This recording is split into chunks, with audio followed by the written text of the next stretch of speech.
So, Lucy Lockwood, welcome Hi. to the Doghouse. Hello. Heard a lot about you, so I'm really pleased. I was going to say all good, I hope, but that's just like a really stock response. And actually, I think if there's not something, if there's not a little bit of rep, like what's the point in living? Tell me about your background then, Lucy. How did you get into all this? Well, my gran played syncopated piano, and she was into all the musicals, and she loved the jazz. And my mum says she didn't, but like I found all her mixtapes, and she had like proper blues and decent jazz. Yeah, she had like kind of the holy trinity of female singers on the CDs and stuff.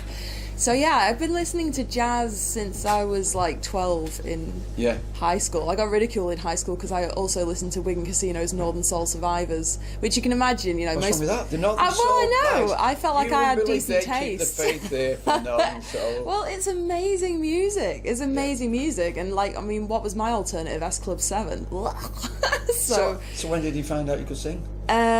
Well, I've been singing since I was in high school. And I did like, you know, school shows and school choir and that kind of thing. And then I stopped for a really long time just because every time you'd open your mouth, somebody'd go, "Oh, you should go on X Factor," or like Britain's Got Talent, whatever it was at the time, pop pressure. something. You get pressure. Well, yeah, but also I'd kind of rather gouge my eyes out with hot spoons. Like, I mean, I don't want to jump through a different genre hoop every week, and I don't want to have a granny with an eyeball hanging out to win. And you know, it's just, I don't like the commercialisation of it. I know that's really elitist, and some of the singers on there are brilliant, but it's just. I know when they come out it's with just the the sad worst. story. It just makes me want to spit blood. So after a break, you decided to get focused and join a band, or? Well, between some bad financial decisions and all sorts of other stuff, I was actually really depressed. I was stuck back in Britain after having travelled a lot working scuba diving. I was in a job that it was fine, but it was retail, and I was very stressed out, and I got super depressed. And my auntie said, listen, because she sings as well, she's like, listen, come down, there's an open mic on, it'll cheer you up, you've not sung since, you know, I don't know when, and your gran would be really annoyed that you weren't singing. So we went, and it was just, I mean, at the time I didn't know anybody, I had no contacts, so just took my backing tracks from my in-car karaoke, and I did 2-3 songs, and the guy came over and he was like, do you do this? I was like, no. So he said, well, if you can get an hour together, we'll have you every Saturday to open. And I was like, okay. So then I just started, and then... So how long ago was that? It's probably coming on 5 years now. Right. And it just...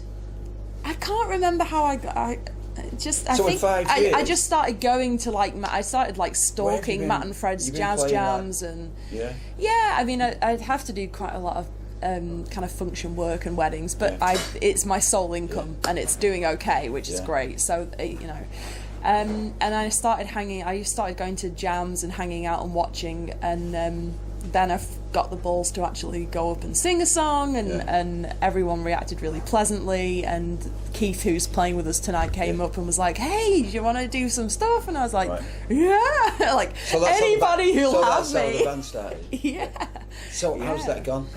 Oh, great. I mean, are you doing any CDs, anything like that? So I made my first album this Christmas just gone. It was Christmas Jazz and Blues, because I'm a sucker for Christmas. So and I thought I'll cut my teeth with something seasonal. Christmas? Yeah, pretty much. It is. And we just had the best time. We must have had like 30 musicians. We had like 2 bassists, 2 different drummers, 2 different keyboard players, and we were all kind of sat around just having the Christmas buffet in the mixing studio. It was just brilliant.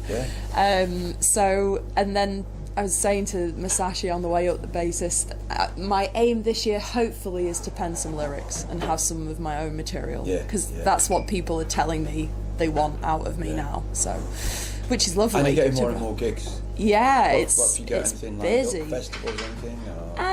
Do you know what? The funny thing is, I seem to struggle getting booked at festivals. I don't know whether I'm too mainstream or that I'm not mainstream enough for the mainstream festivals or what it is. But I'm going to be going up to Calendar. They've having me back again this year, so I'm really excited about that.